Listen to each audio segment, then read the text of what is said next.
مثال کے طور پہ جاہلوں کے جواب میں سلام کہنے کی بات کی گئی، تو اس کا مطلب کیا یہ بھی ہو سکتا ہے کہ مکمل خاموشی اختیار کر لی جائے یا باوقار انداز میں بات کو ختم کرنا لازم ہے؟ یعنی مجھے یہ لگتا ہے کہ اب گفتگو میں ایک آدمی وہاں الجھ گیا ہے تو ہم بھی انسان ہیں، تو ہم اس کو مثلا سلام کلام کیے بغیر اٹھ کے اگنور کر کے نظر انداز کر کے نکل آئیں، تو اس کی بھی گنجائش ہے کہ نہیں؟ دیکھیے، اگر تو بات ہو رہی ہے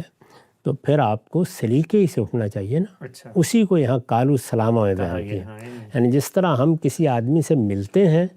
تو سلامتی کی دعا کرتے ہیں، اس وقت بھی سلامتی کی دعا دے کر ہی چلے جانا چاہیے۔ اچھا، صحیح ہے۔ یعنی یہ اصل میں الوداعی سلام ہے، ایک خیر مقدم کا سلام ہے، آنے کا سلام ہے، اور ایک یہ کہ بس اب ٹھیک ہے، آپ نے ایک رویہ اختیار کر لیا، آپ نے اپنے لیے ایک طرز عمل کا انتخاب کیا ہے، آپ اب اس کے حوالے ہیں،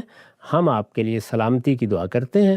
یعنی شیطان کے حملوں سے بھی سلامتی کی دعا کر رہے ہیں، اور ہم اب اپنے راستے پر جا رہے ہیں۔ اس کے بعد کبھی پیچھے مڑ کے دیکھنا نہیں چاہیے، ٹھیک، یعنی بس ختم ہو گئی بات، اب آپ اپنا کام کریں، جو آپ کے پاس دعوت ہے اس کو لوگوں کے سامنے رکھیں، عامی کی حیثیت سے بھی اللہ کے بتائے ہوئے طریقے پر رحمان کے بندوں کی حیثیت سے زندگی بسر کریں، اور عارف کی حیثیت سے بھی ہمارا کام اصلاً یہ ہے۔ اسی کو مختلف مقامات پر پیغمبر کے بارے میں اللہ تعالیٰ نے بیان کیا، مثلا پیغمبر صلی اللہ علیہ وسلم کو یہ بتایا کہ انما انت مذکر لست علیہم بمسیطر، ہم نے آپ کو کوئی دوسروں پر داروغہ نہیں بنا کر بھیجا،